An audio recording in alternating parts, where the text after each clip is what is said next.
So you can see the transformation a little bit in the bottom, right? These are some of the pictures early on in the days when I was doing my photography business. I dyed my hair very bright red. We might go back to that bright red. You'll have to send me some comments, put some in the comments if I should go back to this super bright red.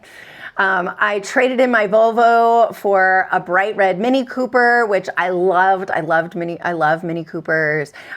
This was one of the red jacket. That was one of my first brand photo shoots. I think it was my first brand photo shoot in New York City, bright red. I just dyed my hair red, and I felt powerful and in my own being really for the first time.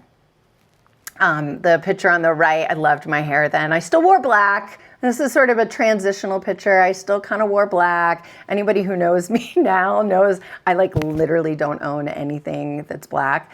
I just don't like it, right? But it took me a long time to be like, well, that's what I'm supposed to wear, right? But I at least dyed my hair. But I found that, I started going to bridal shows and I started showing up in my business as me, right? Quirky, right? All my brilliance, all my flaws, right?